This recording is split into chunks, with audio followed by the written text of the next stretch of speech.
اما بعد فاعوذ باللہ من الشیطان الرجیم بسم اللہ الرحمن الرحیم قال اللہ تبارک و تعالی فی القرآن المجید والفرقان الحمید سبحان الذی اسری بعبده لیلا من المسجد الحرام الى المسجد الاقصى صدق اللہ العظیم وقال اللہ تبارک و تعالی فی شان حبیبہ مخبرا و آمرا ان اللہ و ملائکتہ یصلون علی النبی یا ایہا الذین آمنوا صلوا علیہ وسلموا تسلیما. پڑھیے الصلاۃ والسلام علیک یا رسول اللہ وعلی آلک واصحابک یا حبیب اللہ. الصلاۃ والسلام علیک یا رحمۃ للعالمین وعلی آلک واصحابک یا خاتم النبیین. اللہ رب محمد صلی علیہ وسلم ونحن عباد محمد صلی علیہ وسلم. محترم اور مکرم سامعین کرام، ماشاءاللہ جناب حضرت مولانا شہید صاحب آپ کی زبانی یہ بات سن کر بڑی خوشی حاصل ہوئی کہ 3 دہائیوں سے باقاعدہ معراج النبی کے موقع پر آپ سب حضرات اور بھٹی برادران مل کر محفل پاک کا اہتمام کرتے ہیں. ماشاءاللہ اللہ تبارک و تعالی آپ کے اس عمل کو قبول فرمائے اور اللہ تبارک و تعالی آپ کو بھی اور آپ کے والدین اور آپ کی آنے والی نسلوں کو بھی ان کی برکتیں عطا فرمائے. نبی آخر الزمان صلی اللہ تعالی علیہ وسلم آپ کی ذات بابرکات پر درود و سلام پڑھنے کے بے شمار فضائل و برکات ہیں. ماشاءاللہ ان فضائل و برکات میں سے ایک فضیلت آپ کے گوش گزار کرتا ہوں. سبحان اللہ. میرے اور آپ کے آقا صلی اللہ تعالیٰ علیہ وسلم نے ارشاد فرمایا من صلی علیہ 50 مرۃ فی یوم صافحتہ یوم القیامہ. جب بھی نبی آخر الزمان صلی اللہ تعالیٰ علیہ وسلم کو بھی فرمان سنا کرے نا تو سبحان اللہ کہنے کی عادت بنے، کیونکہ یہ کسی عام بندے کا کلام نہیں ہے. قرآن کے بعد اگر کسی کلام کو فضیلت ہے تو وہ نبی آخر زمان کے کلام کو ہے.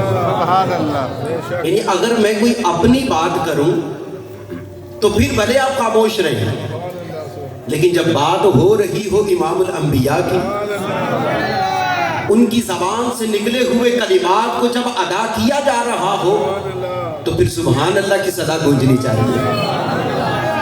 میرے اور آپ کے آقا صلی اللہ تعالیٰ علیہ وسلم نے ارشاد فرمایا جس میرے امتی نے دن بھر کے اندر 50 مرتبہ میری ذات پر درود و سلام پڑھا. کتنی مرتبہ؟ 50 مرتبہ. کوئی بہت بڑا فگر نہیں ہے.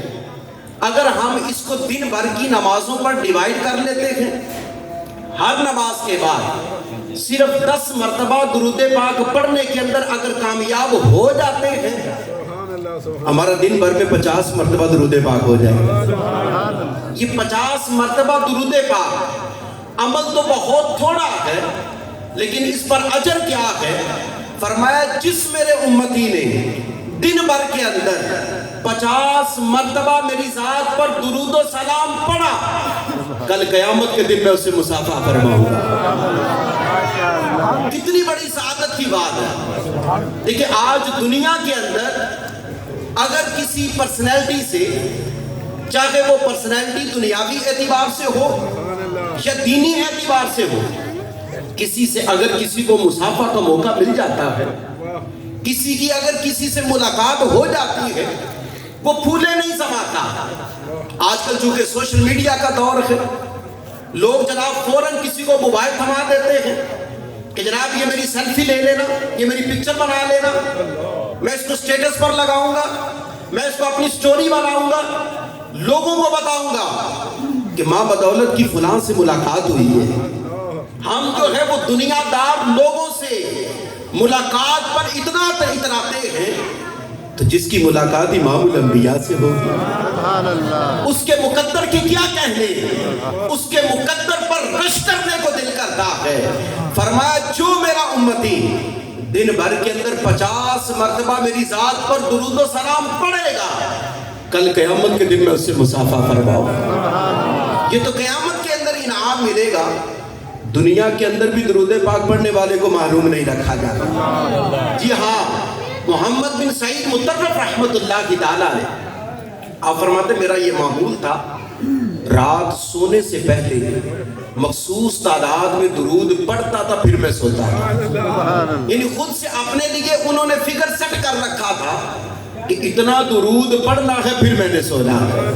گویا کہ ان کا یہ نظریہ تھا، میں سو جاؤں یا مصطفیٰ کہتے کہتے، کھلے آنکھ صلی علی کہتے کہتے، محمد بن سعید مطرف رحمت اللہ کی تعالیٰ نے آپ فرماتے ہیں کہ روٹین کے مطابق ایک رات جب درود پڑھ کر سویا نا، ادھر ظاہری آنکھیں بند ہوئی، دل کی آنکھیں کھل جاتی۔ جن کی ذات پر درود و سلام پڑھا کرتا تھا وہ میرے خواب میں تشریف لے کر آیا اور مجھ سے کیا فرماتے، کہتے اے میرے دیوانے، اے میرے غلام، جس منہ سے تو مجھ پر درود پڑھا کرتا تھا وہ منہ میرے قریب کر تاکہ اس پر بوسہ دو۔ کہتے پہلے تو مجھے بڑی شرم آئی کہ یہ منہ اس لائق کہاں کہ اسے امام الانبیاء کے سامنے پیش کیا جائے، لیکن کہتے چونکہ حکم تھا میں نے منہ کو قریب کر دیا۔ پیارے آقا صلی اللہ علیہ وسلم نے میرے رخسار پر بوسہ دیا، کہتے جیسے ہی بوسہ دیا میری آنکھ کھل گئی، کیا دیکھتا ہوں میری زوجہ جو ساتھ ہی لیٹے آرام کر رہی تھی وہ بیدار ہے۔ میں اس سے پوچھتا ہوں کہیں تکلیف ہے، کہیں درد ہے، کیا وجہ ہے، کیوں جاگ رہی ہو؟ وہ کہتی کوئی تکلیف نہیں، کوئی درد نہیں۔ میں نے کہا پھر بیدار کیوں ہو؟ کہتی میں نے ایک عجیب سی خوشبو سونگی، وہ خوشبو آج سے میں نے کبھی بھی نہیں سونگی۔ محمد بن سعید مطرف رحمت اللہ تعالیٰ نے رات سے پردہ اٹھاتے ہوئے کہتے ہیں آؤ میں تمہیں بتاؤں وہ خوشبو کس کی تھی۔ وہ خوشبو آمنہ کے لال کی تھی، وہ خوشبو نبیوں کے سردار کی تھی۔ ابھی میں سو رہا تھا، پیارے آقا صلی اللہ علیہ وسلم میرے خواب کے اندر تشریف لے کر آئے اور انہوں نے میرے رخسار پر بوسہ بھی دیا۔ اور محمد بن سعید مطرف رحمت اللہ کی تعالیٰ نے آپ کیا فرماتے ہیں؟ کہتے منٹ 2 منٹ نہیں، گھنٹہ 2 گھنٹے نہیں، دن 2 دن نہیں، پورے 7 دنوں تک میرے رخسار سے بھی خوشبو آتی رہی، میرے گھر سے بھی خوشبوؤں کے حلے آتے ہیں۔ اسی لیے ہم کہتے ہیں تو زندہ ہے واللہ، تو زندہ ہے واللہ، میری چشم عالم سے چھپ جانے والے۔ یعنی بذات پیارے آقا صلی اللہ علیہ وسلم محمد بن سعید مطرف رحمت اللہ کی تعالیٰ نے آپ کے خواب میں تشریف لے کر آئے ہیں، لیکن خوشبو بتا رہی آپ نفس نفیس تشریف لے کر آئے ہیں۔ پیارے آقا صلی اللہ علیہ وسلم پر درود و سلام پڑھنے کی یہ برکتیں ہیں کہ درود و سلام پڑھنے والے کو نہ اس دنیا کے اندر محروم رکھا جاتا ہے، نہ آخرت میں محروم رکھا جائے۔ یہ خواب کے اندر کسی کو دیدار حاصل ہو جائے، یقیناً یہ اس شخص کی معراج ہے۔ اس سے بڑھ کر اور فضیلت کون سی ہوگی کہ امام الانبیاء کا خواب میں دیدار حاصل ہو جائے۔ لیکن جسے خواب میں دیدار ہوتا ہے اس کے لیے ایک انعام اور بھی ہے، اور وہ انعام کیا ہے؟ آؤ آپ کو پیارے آقا کا فرمان سناؤں۔ میرے اور آپ کے آقا صلی اللہ علیہ وسلم نے ارشاد فرمایا من رآنی فی المنام فَسَيَرَانِ فِي الْيَقْظَةِ، فرمایا جس نے خواب کے اندر میرا دیدار کیا ان قریب اس پر وہ وقت بھی آئے گا وہ جاگتی آنکھوں سے میرا دیدار کرے گا۔ یہ ساری کی ساری برکتیں کس کی ہیں؟ درود و سلام پڑھنے کی برکتیں۔ لیکن یہاں یہ میں عرض کرنا چاہوں گا، ہم میں سے ہر ایک پیارے آقا صلی اللہ تعالیٰ علیہ وسلم کے دیدار کا متمنی تو ہے۔ یہ جو واقعہ سنا، فضیلت سنی، حدیث سنی، ہر ایک دل کے اندر یہ تمنا پہلے سے موجود ہے، لیکن تمنا مزید بڑھ گئی کہ پیارے آقا صلی اللہ تعالیٰ علیہ وسلم کا دیدار کبھی مجھے بھی نصیب ہو جائے۔ ہر ایک یہ اپنے دل کے اندر تمنا تو لیے بیٹھے گئے، لیکن کیا کبھی اس کا اہتمام بھی کیا؟ ہمارے گھر کے اندر اگر کسی پرسنالٹی نے آنا ہو، ہم کیا کرتے ہیں؟ گھر کی صفائی ستھرائی کا اہتمام کرتے ہیں۔ ہم جو ہے وہ اپنے گھر کو اس کی سیٹلمنٹ کرتے ہیں، صفائی ستھرائی کا اہتمام کرتے ہیں۔ کوئی پوچھے کہ جناب آج صفائیاں کیوں کی جا رہی ہیں، جھاڑو پوچھے کیوں لگائے جا رہے ہیں؟ کہتے جناب ہمارے گھر کے اندر ہمارے استاد آ رہے ہیں، ہمارے گھر کے اندر ہمارے پیر و مرشد آ رہے ہیں، ہمارے گھر کے اندر فلاں علامہ صاحب آ رہے ہیں، اس لیے ہم اپنے گھر کی صفائی ستھرائی کا اہتمام کر رہے ہیں۔ ارے جب گھر کی صفائی ستھرائی کا اہتمام کیا جاتا ہے کسی پرسنالٹی کے آنے پر، تو کیا کبھی ان آنکھوں کی صفائی کا بھی اہتمام کیا؟ ان آنکھوں کو بھی پاک صاف رکھنے کی کبھی نیت کی؟ یا ان آنکھوں کو ہم ہمیشہ حرام سے پر کرتے ہوئے چلے آ رہے ہیں؟ کیا ہم ان اپنی آنکھوں سے غیر محارم کو تاڑتے نہیں ہیں؟ کیا ہم اپنی ان آنکھوں سے وہ مناظر نہیں دیکھتے جو دیکھنے کے نہیں ہیں؟ کیا ہم اپنی ان آنکھوں کو ان مقامات میں استعمال نہیں کرتے کہ جہاں ان آنکھوں کو استعمال نہیں کیا جانا چاہیے؟ ارے ان آنکھوں سے دیکھنا ہے رب کے قرآن کو دیکھا جائے، ان آنکھوں سے اگر دیکھنا ہے پیارے آقا صلی اللہ تعالیٰ علیہ وسلم کے روزہ کو دیکھا جائے، ان آنکھوں سے اگر دیکھنا ہے اپنے والدین کے چہرہ کی زیارت کی جائے۔ والدین کے چہرے کی زیارت، اس پر اجر کتنا ملتا ہے؟ نبی آخر زمان صلی اللہ تعالیٰ علیہ وسلم نے ارشاد فرمایا کہ جو شخص اپنے والدین کی طرف محبت بری ایک نگاہ سے دیکھتا ہے، اللہ تبارک و تعالیٰ اسے مقبول حج کا ثواب عطا فرماتا ہے۔ اب صحابہ کرام علیہ رضوان آپ نیکیوں کے حریص ہیں۔ مسلمان کو نیکیوں کا حریص ہونا چاہیے، نیکیوں میں ایک دوسرے پر سبقت لے جانی چاہیے۔ فاستبقوا الخیرات، نیکیوں میں ایک دوسرے سے آگے بڑھو۔ قرآن اس چیز کا حکم دیتا ہے۔ صحابہ کرام علیہ رضوان نیکیوں کے حریص ہیں۔ کیا سوال کرتے ہیں؟ یا رسول اللہ صلی اللہ تعالیٰ علیہ وسلم، اگر کوئی ایک مرتبہ والدین کی طرف محبت بری نگاہ سے دیکھتا ہے اسے ایک مقبول حج کا ثواب ملتا ہے، اگر کوئی اس سے زیادہ مرتبہ دیکھے، پیارے آقا صلی اللہ تعالیٰ علیہ وسلم نے ارشاد فرمایا کہ اگر دن بھر کے اندر 100 مرتبہ بھی اگر کوئی دیکھتا ہے اللہ تبارک و تعالیٰ اسے 100 مقبول حج کا ثواب عطا فرماتا۔ تو والدین کی زیارت کی جائے نا، حرام سے ان آنکھوں کو پر نہ کیا جائے۔ اگر ہم ان آنکھوں کی صفائی کا اہتمام کریں گے اور اس کے ساتھ ساتھ درود و سلام کی گجر نچھاور کریں گے تو کوئی بعید نہیں ہے، عین ممکن ہے پیارے آقا صلی اللہ تعالیٰ علیہ وسلم کرم فرمائے اور آج کی رات ہمارے خواب میں بھی تشریف لے کر آ جائیں۔ آؤ ان کی بارگاہ کے اندر استغاثہ کرتے ہیں۔ سنا ہے آپ ہر عاشق کہ گھر تشریف لاتے ہیں، سنا ہے آپ ہر عاشق کہ گھر تشریف لاتے ہیں، میرے گھر میں بھی ہو جائے چراغاں یا رسول اللہ، ہمارے گھر میں بھی ہو جائے چراغاں یا رسول اللہ۔ تو پیارے آقا صلی اللہ تعالیٰ علیہ وسلم کی ذات بابرکات پر اٹھتے بیٹھتے چلتے پھرتے جب جب موقع ملے درود و سلام کے گجرے نچھاور کرتے رہا کریں۔ ابھی بھی محبت شوق اور عقیدت کے ساتھ چند مرتبہ درود و سلام کا نذرانہ پیش کر لیجیے۔ الصلاۃ والسلام علیکم یا رسول اللہ وعلی آلک و صحابک یا حبیب اللہ، الصلاۃ والسلام علیک یا رحمت للعالمین وعلی آلک و اصحابک یا خاتم النبیین۔ محترم اور مکرم سامعین کرام، اسلام کے دامن میں بہت سے دن ایسے ہیں اور بہت سی راتیں ایسی ہیں کہ جنہیں اللہ تبارک و تعالی نے بڑی ہی فضیلتوں سے نوازا ہے۔ عیدین کو دیکھ لیجئے، اسلام کے دامن میں ان کی راتوں کو اور ان کے دنوں کو بہت زیادہ مقام و مرتبہ حاصل ہے۔ شب قدر کو دیکھ لیجئے، یہ 1000 مہینوں سے افضل رات ہے۔ اسی طرح شب برات کو دیکھ لیجئے، یہ بھی اپنی جگہ بہت زیادہ اہمیت اور فضیلت رکھتی ہے، اور ان راتوں میں سے ایک رات شب معراج کی رات ہے۔ علماء کرام فرماتے ہیں کہ لوگوں کے حق میں جو رات بہتر ہے وہ شب قدر کی رات ہے، اور امام الانبیاء کے حق میں جس رات کو فضیلت حاصل ہے وہ معراج کی رات ہے۔ لیکن میرا کہنا یہ ہے کہ جو رات امام الانبیاء کے لیے افضل و اعلیٰ ہے، بہتر ہے، وہ رات یقیناً ان کے امتیوں کے لیے بھی افضل و اعلیٰ و بہتر ہے، کیونکہ اس رات امام الانبیاء صلی اللہ تعالیٰ علیہ وسلم کو معراج کروائی گئی۔ اللہ تبارک و تعالیٰ نے اس رات اپنے حبیب کو اپنی ذات کا دیدار کروایا۔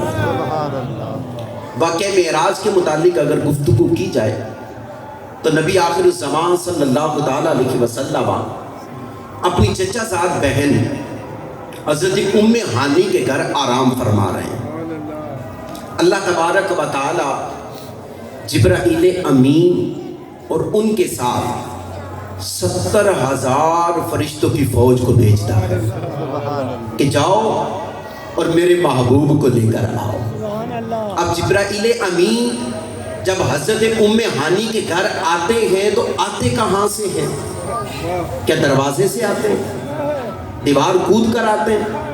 نہ دروازے سے آئے نہ دیوار کود کر آئے، بلکہ جس کمرے کے اندر نبی آخر الزمان صلی اللہ تعالیٰ علیہ وسلم آرام فرما رہے تھے، اس کمرے کی چھت کو جبرائیل امین نے جب اپنی آنکھ سے دیکھا، اس چھت کے اندر جو ہے وہ شگاف پڑ جاتا ہے، وہ چھت کھل جاتا ہے۔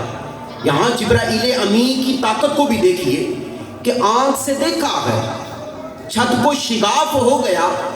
جبرائیل امین نوری مخلوق کی فوج کو ساتھ لے کر پیارے آقا صلی اللہ تعالیٰ علیہ وسلم کی بارگاہ کے اندر حاضر ہو جاتے ہیں۔ اب جو ہے وہ پیارے آقا صلی اللہ تعالیٰ علیہ وسلم چونکہ آرام فرما رہے تھے، بارگاہ کے اندر حاضری تو ہو گئی، لیکن اب سوچ میں پڑ گئے کہ پیارے آقا صلی اللہ تعالیٰ علیہ وسلم کو جگایا کیسے جائے، کیونکہ اللہ تبارک و تعالیٰ نے اس ذات کی بارگاہ کے آداب اپنے قرآن کے اندر بیان کیے گئے کہ یا ایھا الذین آمنوا لا ترفعوا اصواتکم فوق صوت النبی۔ اسی طرح دیگر آیات کہ جو پیارے آقا صلی اللہ تعالیٰ علیہ وسلم کے مقام و مرتبہ کو ظاہر کرتی ہے، وہ ساری کی ساری آیات جبرائیل امین کے پیش نظر ہیں، آواز دے کر بھی نہیں اٹھا سکتے، ہلا کر بھی نہیں اٹھا سکتے۔ ذہن میں جو ہے وہ خیال آتا ہے کہ اٹھایا کیسے جائے، اسی جو ہے وہ شش و پنج کے اندر کھڑے ہیں، اچانک خیال آتا ہے کہ یہ جو کافوری ہونٹ ہے یہ اللہ تبارک و تعالیٰ نے اے جبریل تمہیں عطا ہی اس لیے کیے ہیں کہ ان ہونٹوں کے ذریعے نبی آخر زمان کو جگانا ہے۔ پیارے آقا صلی اللہ تعالیٰ علیہ وسلم کے مبارک قدموں پر جبرائیل امین اپنے کافوری ہونٹوں کو رکھتے ہیں، بوسہ دیتے ہیں، ان کی ٹھنڈک پیارے آقا محسوس کرتے ہیں اور بیدار ہو جاتے ہیں۔ گویا کہ وہ رات کہ جس رات نبیوں کے امام صلی اللہ تعالیٰ علیہ وسلم کو معراج کروائی جا رہی تھی، وہ صرف پیارے آقا کو معراج نہیں کروائی جا رہی تھی، بلکہ وہ رات جبرائیل امین کی معراج کی رات بھی تھی کہ جبرائیل امین نے پیارے آقا صلی اللہ تعالیٰ علیہ وسلم کے مبارک قدموں کو بوسہ دے کر گویا اس رات معراج حاصل کر لی، اور گویا جبرائیل امین کے ہونٹوں کا مقصد اس دن پورا ہو گیا کہ یہ کافوری ہونٹ امام الانبیاء کے قدموں سے مسح ہو گئے۔ پیارے آقا صلی اللہ تعالیٰ علیہ وسلم بیدار ہوتے ہیں، پیارے آقا صلی اللہ تعالیٰ علیہ وسلم کو جبرائیل امین وہاں سے لے کر مسجد الحرام کے اندر چلے جاتے ہیں. وہاں پیارے آقا صلی اللہ تعالیٰ علیہ وسلم کے مبارک سینہ کو چاک کیا جاتا ہے. ایک نورانی تشت اس کے اندر پیارے آقا صلی اللہ تعالیٰ علیہ وسلم کے مبارک دل کو نکال کر رکھا جاتا ہے. پھر اسے آب زمزم سے دھویا جاتا ہے. پھر ایمان و حکمت سے بھرا ہوا ایک اور تھال لایا جاتا ہے اور اسے پیارے آقا صلی اللہ تعالیٰ علیہ وسلم کے دل کے اندر بھر دیا جاتا ہے. پھر پیارے آقا صلی اللہ تعالیٰ علیہ وسلم کے مبارک دل کو واپس اس کی جگہ پر رکھ کر سینہ کو واپس درست کر دیا جاتا ہے. پھر پیارے آقا صلی اللہ تعالیٰ علیہ وسلم کے لیے ایک سواری حاضر کی جاتی ہے. اس سواری کو کیا کہا جاتا ہے؟ اس سواری کو براق کہا جاتا ہے. کیا کہا جاتا ہے؟ براق کہا جاتا ہے. یہ دراز گوش اس سے کچھ بڑا اور خچر سے کچھ چھوٹا جانور ہوتا ہے. بڑا ہی پیارا یہ جنتی جانور جس کو براق کہا جاتا ہے اسے حاضر کیا جاتا ہے. براق بنا ہے برق سے اور برق کہتے ہیں بجلی کو. گویا براق بجلیوں کا مجموعہ اسے پیارے آقا صلی اللہ تعالیٰ علیہ وسلم کی سواری کے لیے حاضر کیا جاتا ہے. جب پیارے آقا صلی اللہ تعالیٰ علیہ وسلم اس پر سوار ہونے کے لیے آگے قدم بڑھاتے ہیں براق اچھلنا کودنا شروع کر دیتا ہے. جب براق اچھلنا کودنا شروع کرتا ہے تو علماء کرام نے یہاں یہ بات بیان کی ہے کہ وہ جو اچھل کود کر رہا تھا وہ کس وجہ سے کر رہا تھا کہ اس سے پہلے اور بھی بہت سی جنتی سواریاں اور بھی بہت سے براق لائے گئے جن پر انبیاء نے سواریاں کی ہیں. لیکن یہ براق اس کی قسمت پر رش کرنے کو جی چاہتا ہے. وہ براق اپنی قسمت پر ناز کر رہا تھا کہ سارے براقوں میں سے میرا انتخاب کیا گیا ہے کہ آج امام الانبیاء کی سواری بننے کا مجھے شرف حاصل ہو رہا ہے. تو براق اچھل کود رہا تھا, سرکشی نہیں کر رہا تھا, اپنی قسمت پر ناز کر رہا تھا, فخر کر رہا تھا, فخریہ انداز کے اندر جھوم رہا تھا. لیکن جب جبرائیل امین نے اسے اچھل کودتا کرتے ہوئے دیکھا نا تو قریب گئے, اس کے کان میں جا کر کہا کہ اے براق تجھے شرم نہیں آتی؟ کیا تو نہیں جانتا کہ تجھ پر امام الانبیاء سواری کرنے والے ہیں؟ کہ اتنا کہنا تھا کہ براق وہ شرم کے مارے سکڑ گیا اور اس کا جو ہے وہ سارے کا سارا جسم وہ پسینے سے شرابور ہو گیا.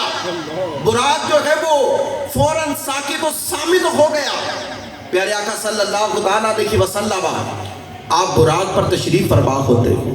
اب براق جو ہے وہ چلنا شروع کرتا ہے.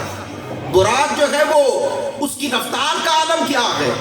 فرمایا جہاں تک براق کی نگاہ جاتی تھی وہاں تک اس کا پہلا قدم جاتا تھا. جب براق کی رفتار کا یہ عالم ہے, براق کی قوت و طاقت کا یہ عالم ہے, تو پھر اس پر سوار ہونے والے کی قوت و طاقت کا عالم کیا ہوگا؟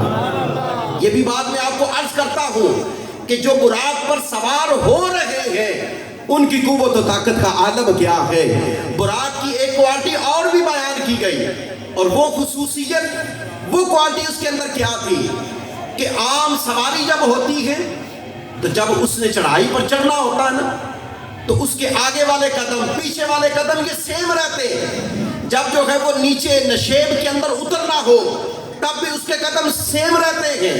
لیکن براق کی کوالٹی یہ تھی کہ جب یہ چڑھائی پر چڑھنا شروع کرتا تھا اس کے اگلے قدم چھوٹے ہو جایا کرتے تھے, اور جب جو ہے وہ نشیب کے اندر نیچے اس نے اترنا ہوتا تھا اس وقت اس کے پچھلے پاؤں چھوٹے ہو جایا کرتے تھے. یہ کوالٹی اس کے اندر کیوں رکھی گئی تھی؟ تاکہ اس پر سوار ہونے والے کو کسی قسم کی پریشانی اور دقت کا سامنا نہ ہو. پیارے آقا صلی اللہ تعالیٰ علیہ وسلم کے آرام کا خیال کیا گیا. کیوں؟ کیونکہ یہ معراج سیر تھی. فرمایا سبحان الذی اسری بعبدہ لیلا من المسجد الحرام الی المسجد الاقصی.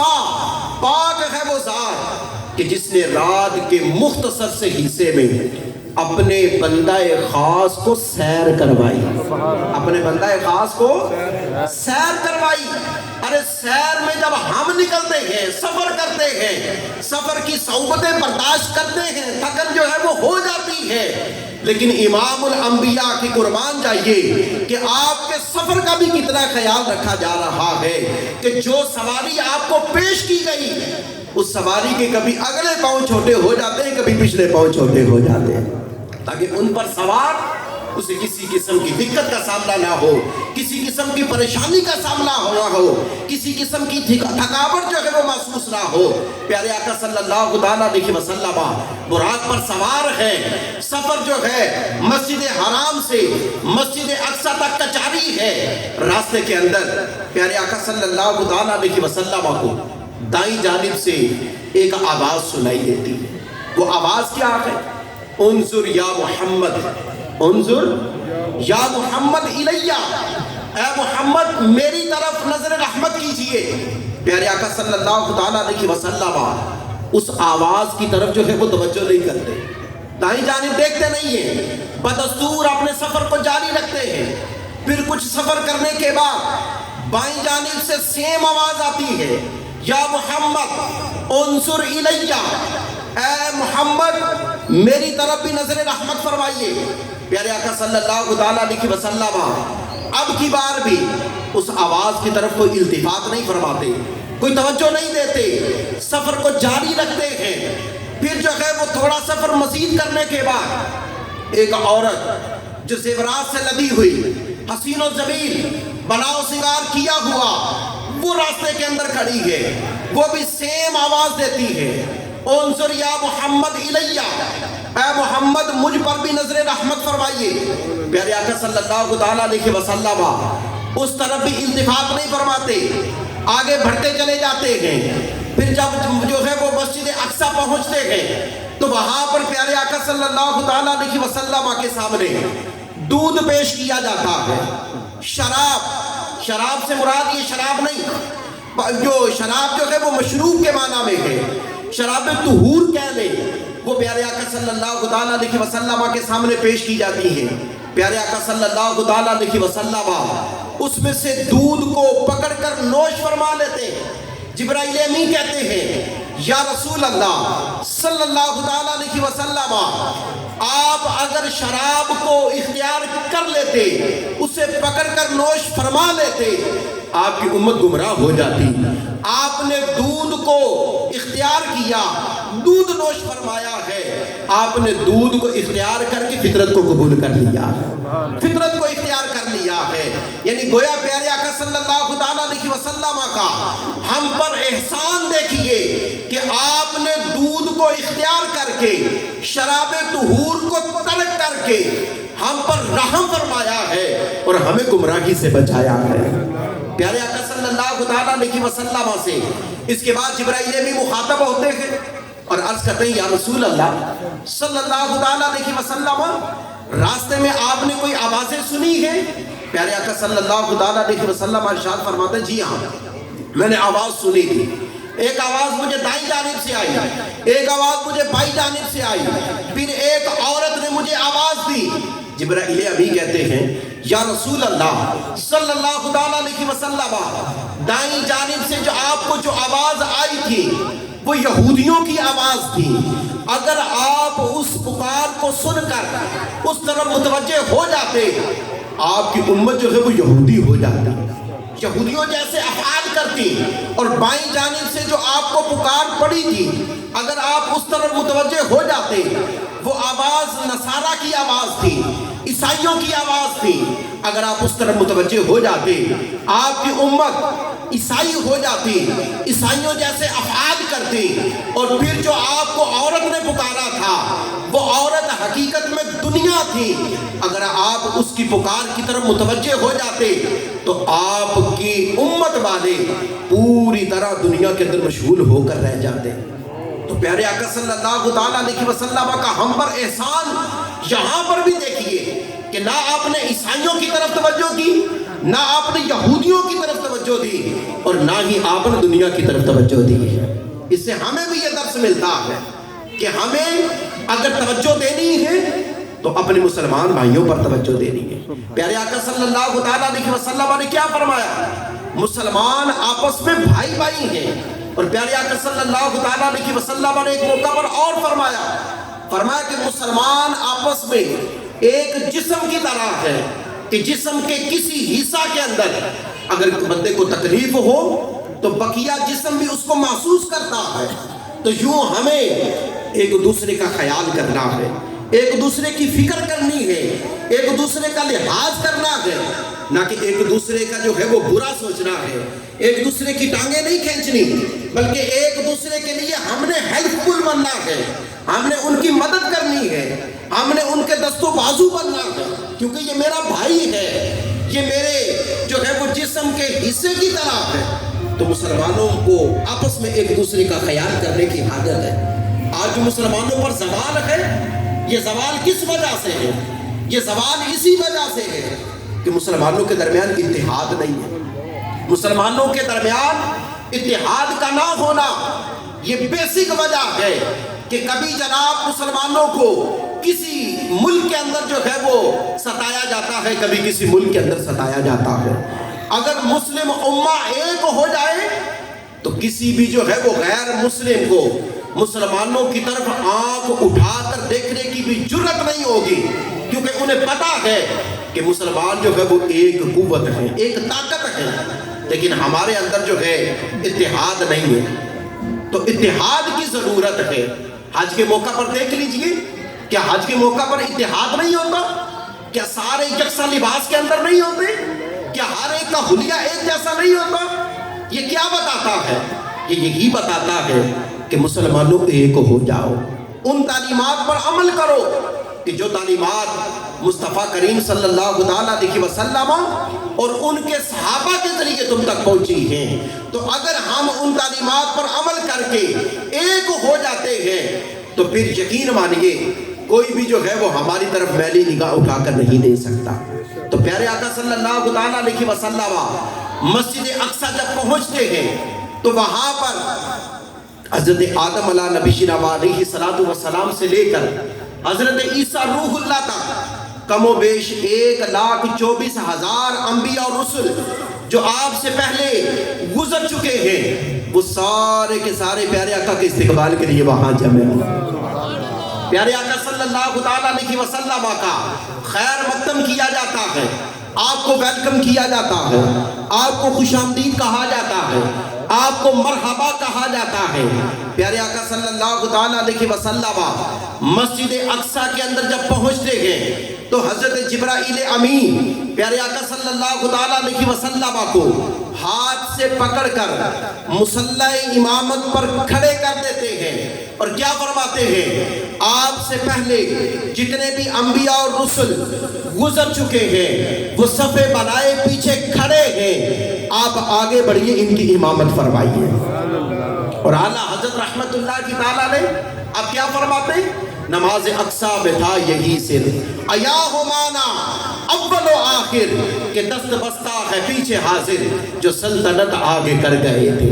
یعنی پیارے آقا صلی اللہ تعالیٰ علیہ وسلم کے دو نام ہیں، آپ کو اول بھی کہا گیا ہے، آپ کو آخر بھی کہا گیا ہے۔ اول کس اعتبار سے کہا گیا، آخر کس اعتبار سے کہا گیا؟ علماء نے اول کی دو توجیہات بیان کی ہیں۔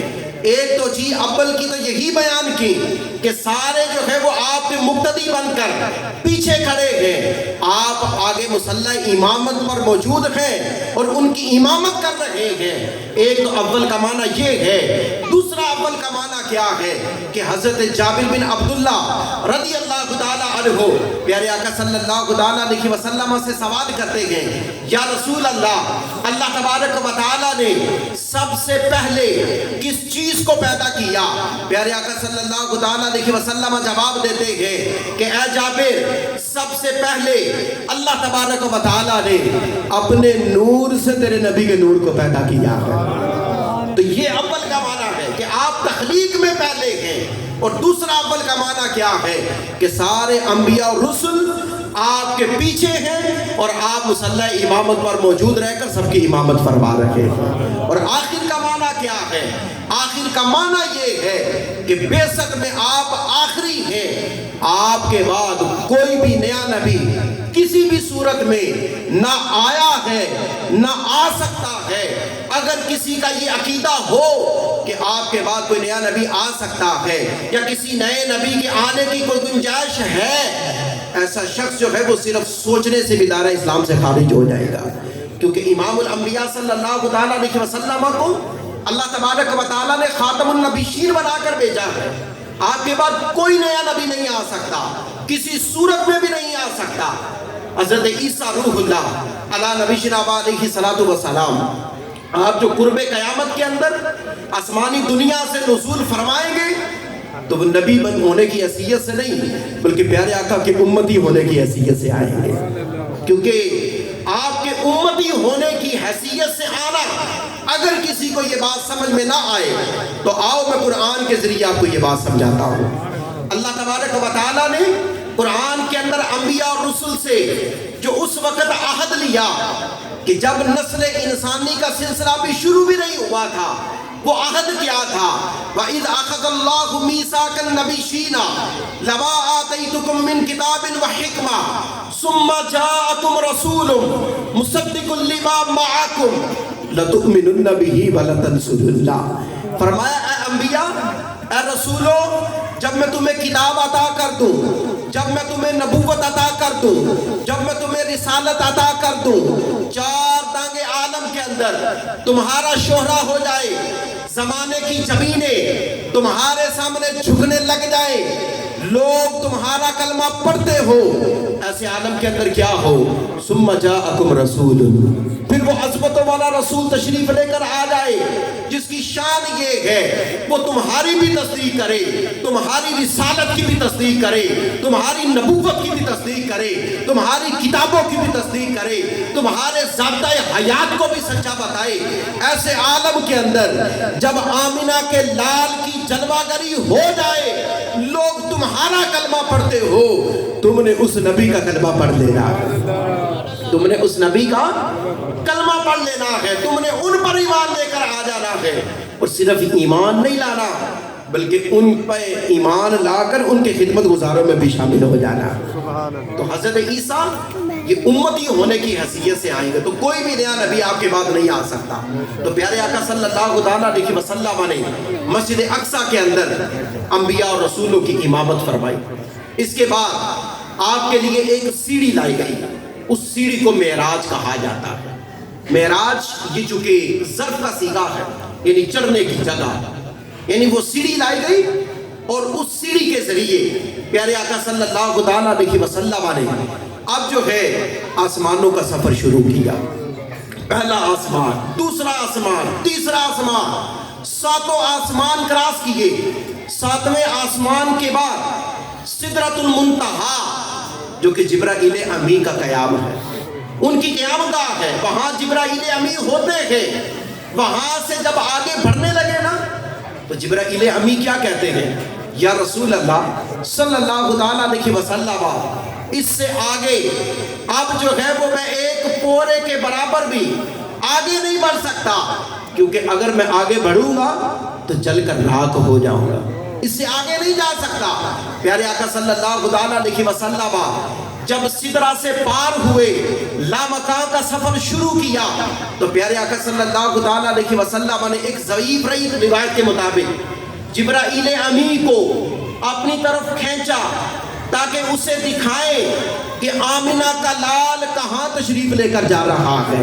کہتے ہیں جب جبرائیل امی کو اپنی طرف کھینچا نا تو ان کا جسم سکڑ کر ایک چھوٹی سی چڑیا کی مانند ہو گیا۔ حالانکہ جبرائیل امی آپ کی جسامت کا عالم کیا ہے؟ پیارے آقا صلی اللہ علیہ وسلم ارشاد فرماتے ہیں کہ ایک مرتبہ مدینہ کے اندر اندھیرا چھا گیا، جبرائیل امی پیارے آقا صلی اللہ علیہ وسلم کی بارگاہ کے اندر حاضر ہوئے۔ پیارے آقا صلی اللہ علیہ وسلم نے جبرائیل امی سے پوچھا، اے جبریل یہ اندھیرا کیسا چھا گیا تھا؟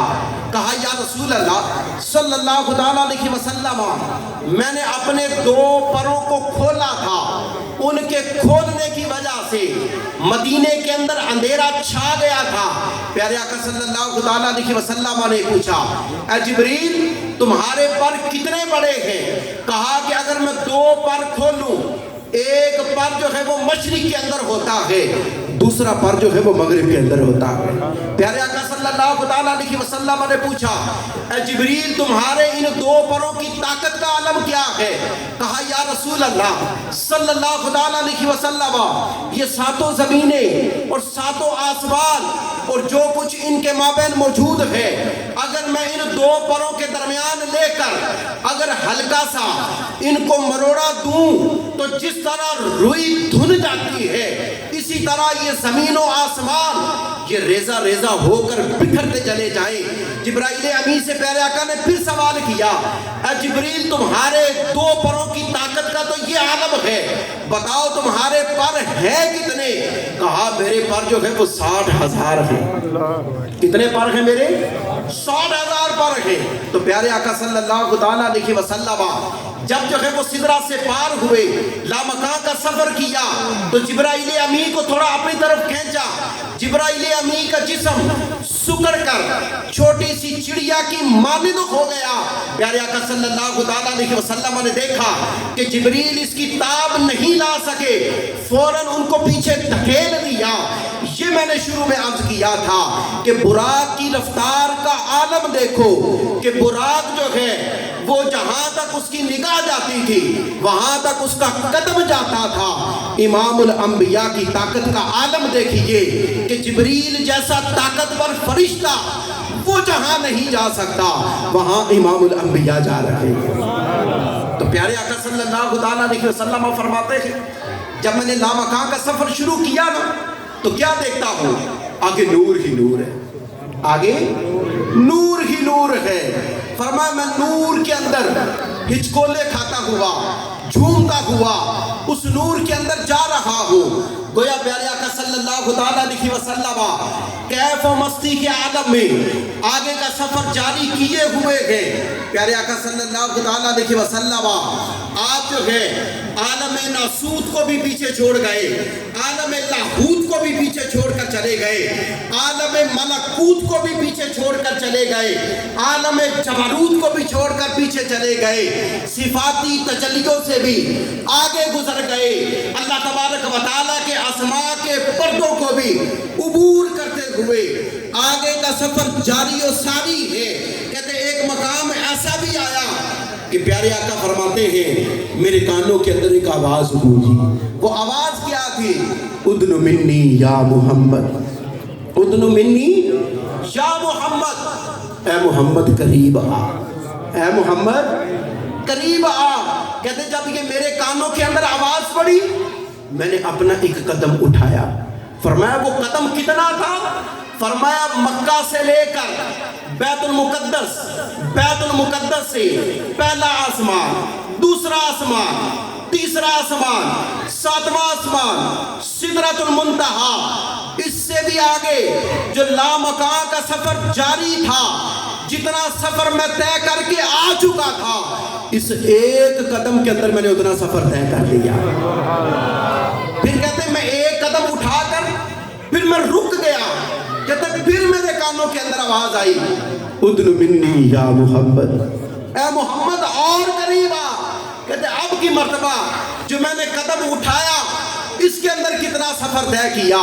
فرمایا کہ مکہ سے لے کر سدرۃ المنتہا سے آگے جو سفر کر چکا تھا، جہاں پہلی صدا آئی تھی اس کے بعد جو میں نے قدم اٹھایا تھا یہ سارا سفر جتنا طے ہو چکا تھا اس کے بعد جو میں نے قدم اٹھایا اتنا جو ہے وہ سفر اور طے ہو گیا۔ کہتے ہیں پھر مجھے صدا آئی ادن منی یا محمد۔ کہتے ہیں یہ صدا آتی رہی، میں قدم اٹھاتا رہا، صدا آتی رہی، قدم اٹھاتا رہا۔ کہتے ہیں یہ صدا کتنی مرتبہ آئی؟ کہتے ہیں 1000 مرتبہ میرے کانوں کے اندر صدا آئی ادن منی یا محمد، ادن منی یا محمد، ادن منی یا محمد۔ اعلیٰ حضرت رحمت اللہ تعالیٰ نے یہاں کیا فرماتے ہیں؟ کہتے تبارک اللہ شان تیری، تجھی و زیبا ہے بے نیازی، کہیں تو وہ جوش لن ترانی، کہیں تقاضے وصال کے ہیں۔ یعنی ایک طرف حضرت موسیٰ کلیم اللہ کو دیکھ لیجئے، آپ اللہ تبارک و تعالیٰ کی بارگاہ کے اندر عرض گزار ہوئے کہ ربی آرینی انظر الیک، کہ اے مالک و مولا میں تیرا دیدار کرنا چاہتا ہوں، مجھے اپنا دیدار کرا۔ ادھر کیا جواب مل رہا ہے؟ اے موسیٰ لن ترانی، تم مجھے ہرگز نہیں دیکھ سکتے۔ لیکن ادھر حبیب سے کیا فرمایا جا رہا ہے؟ ادن منی یا محمد، ایک مرتبہ نہیں 1000 مرتبہ پکار پڑتی ہے، ادن منی یا محمد، ادن منی یا محمد۔ یعنی حضرت موسیٰ کلیم اللہ وہ تمنا کرے، جواب ملے لن ترانی، لیکن پھر جب تمنا ان کی طرف سے بڑھے، جب ان کی جانب سے التجا بڑھتی ہے، کیا کہا جاتا ہے؟ انظر الی الجبل فإن استقر مکانہ فسوف ترانی، کہ اے موسیٰ اگر تم مجھے دیکھنا چاہتے ہی ہو اس پہاڑ کو دیکھو، اگر یہ پہاڑ اپنی جگہ قائم رہا تم بھی اپنی جگہ قائم رہے، فسوف ترانی، ان قریب تم مجھے دیکھ لو گی۔ پھر کیا ہوا؟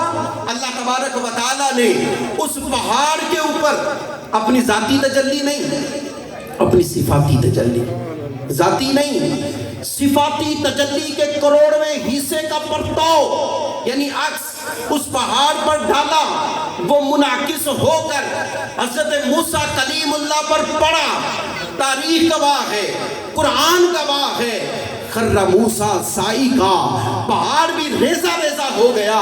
موسیٰ علیہ نبی جناب علیہ السلام آپ بھی بے ہوش ہو کر زمین پر تشریف لے کر آ گئے۔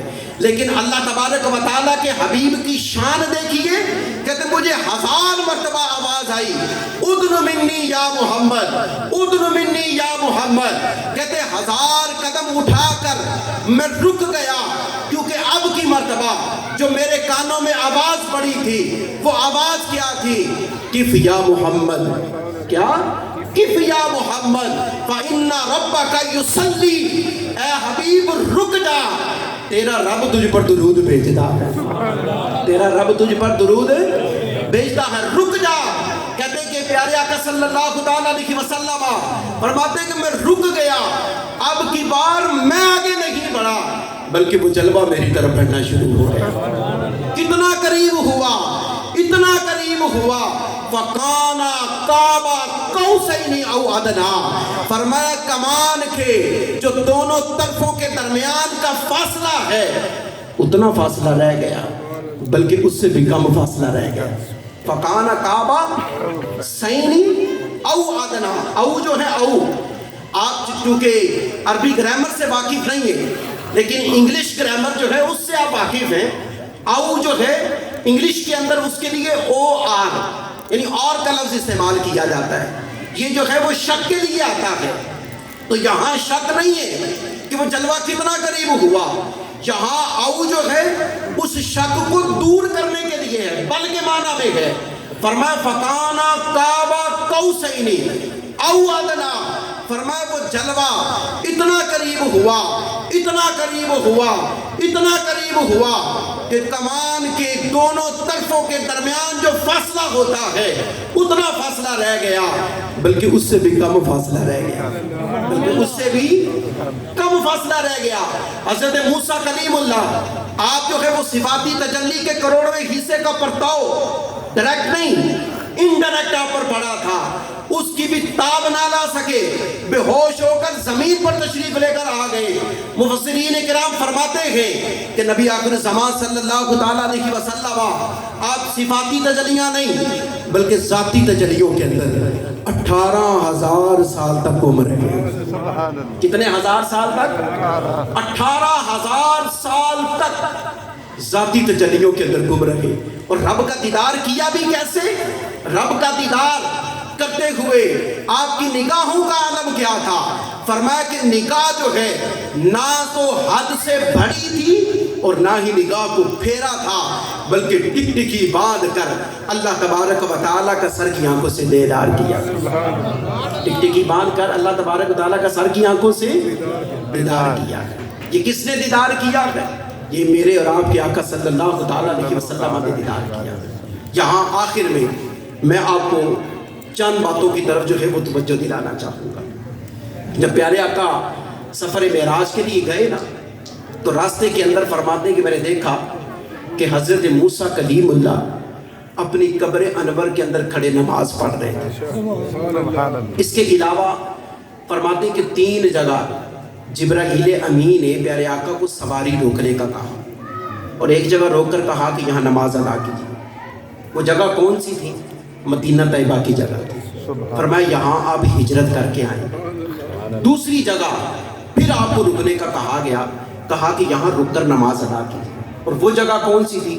وہ طور سینا کی جگہ تھی جہاں حضرت موسیٰ علیہ نبینا علیہ الصلوۃ والسلام کو اللہ تبارک و تعالیٰ سے ہم کلامی کا شرف ملا تھا۔ اور تیسری جگہ بھی آپ کو رک کر نماز ادا کرنے کا کہا گیا، وہ جگہ کون سی تھی؟ فرمایا وہ بیت لحم کی جگہ تھی جہاں حضرت عیسیٰ روح اللہ کی ولادت ہوئی تھی۔ تو 3 مقامات پر آپ کو نماز پڑھنے کا کہا گیا۔ ایک تو نماز کی فضیلت اور اہمیت بھی پتہ چل رہی ہے کہ موسیٰ علیہ نبی جناب علیہ الصلوۃ والسلام قبر کے اندر بھی نماز پڑھ رہے ہیں، اور پیارے آقا کو 3 جگہ نماز پڑھنے کا کہا گیا۔ نماز کی فضیلت بھی پتہ چلی، اور اس کے ساتھ ساتھ جس جگہ کو اللہ والوں سے نسبت ہو جائے، جس جگہ کو اللہ والوں سے نسبت ہو جائے، یعنی ایک جگہ حضرت موسیٰ کلیم اللہ آپ کو اللہ تبارک و تعالیٰ سے ہم کلامی کا شرف ملا ہے۔ تو موسیٰ علیہ نبی جناب علیہ الصلوۃ والسلام نے جس طرح اللہ تبارک و تعالیٰ سے ہم کلامی کا شرف حاصل کیا، وہاں پہ پیارے آقا نے نماز ادا کی۔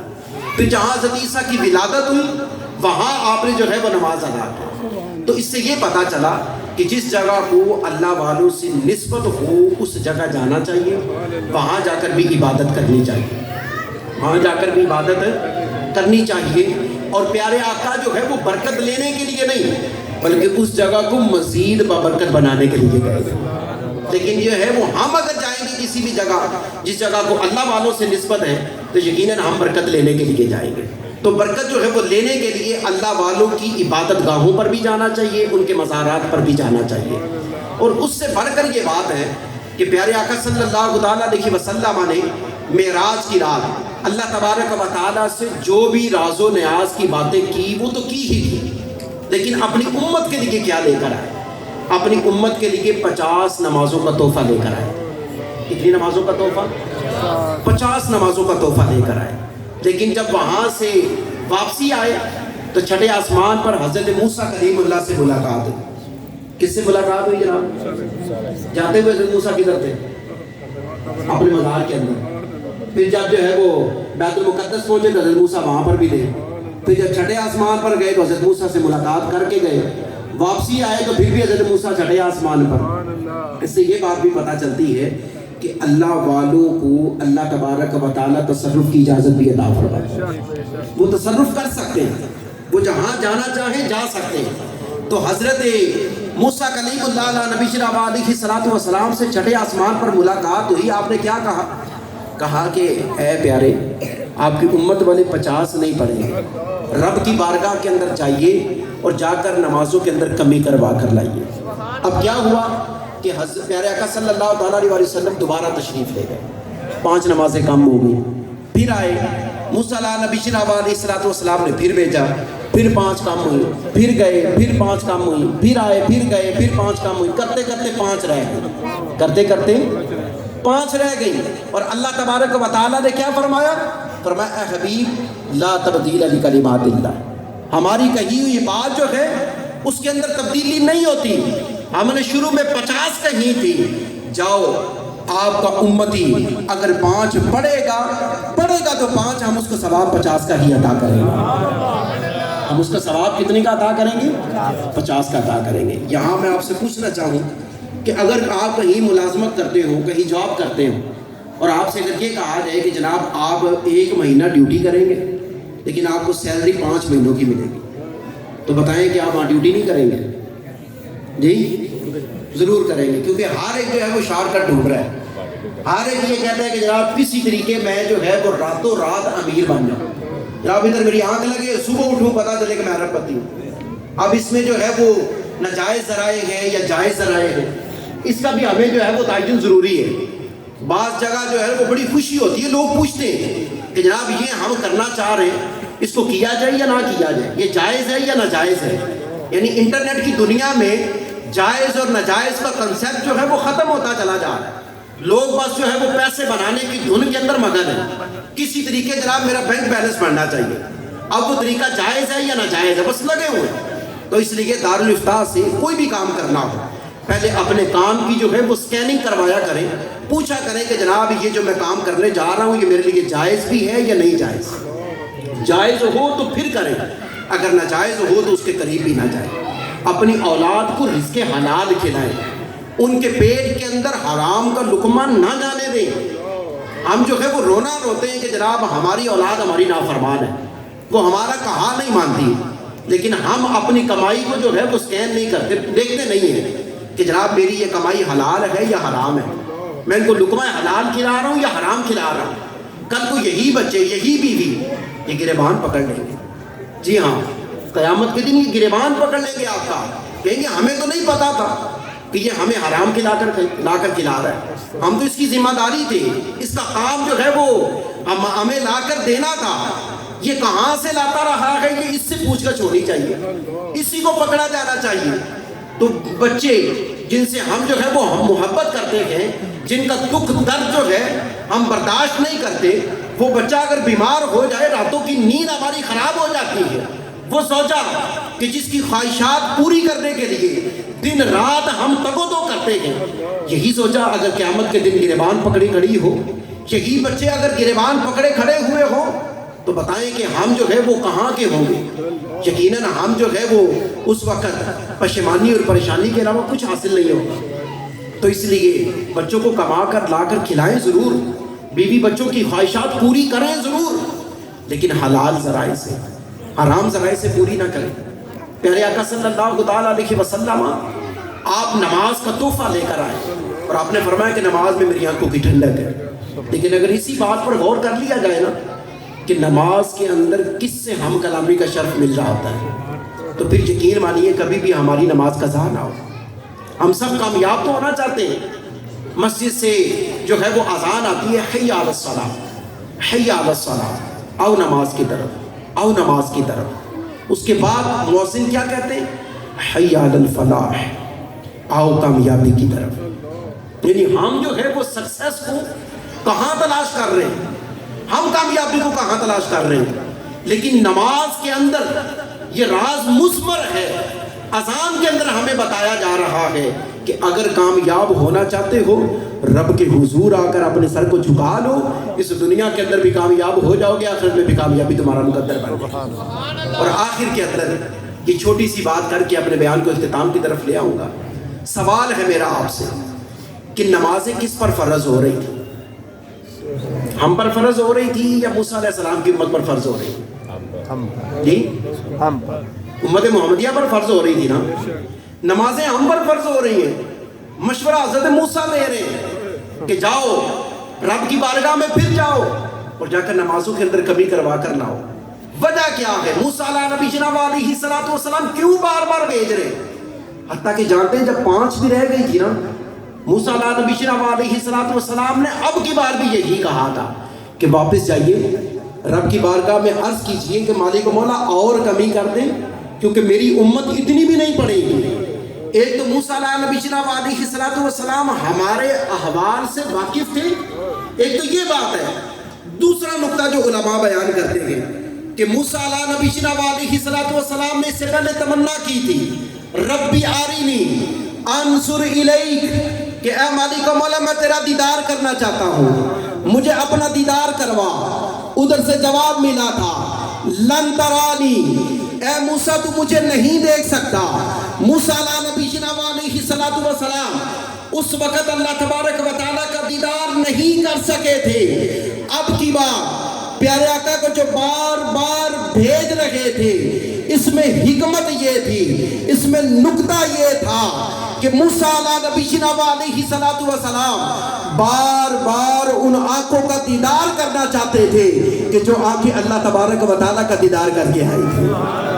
جو آنکھیں اللہ تبارک و تعالیٰ کا دیدار کر کے آئی تھی، ان آنکھوں کا دیدار کرنا چاہتے تھے، اس لیے بار بار پیارے آقا کو مشورہ دیتے تھے کہ جائیے اور کمی کروا کر لائیے، اور کمی کروا کر لائیے۔ اللہ تبارک و تعالیٰ کی بارگاہ کے اندر دعا ہے، اللہ تبارک و تعالیٰ ہمیں پیارے آقا صلی اللہ تعالیٰ علیہ وسلم کا ذکر خیر کرتے رہنے اور ان کے احکامات کو بھی اپنانے کی توفیق عطا فرمائے۔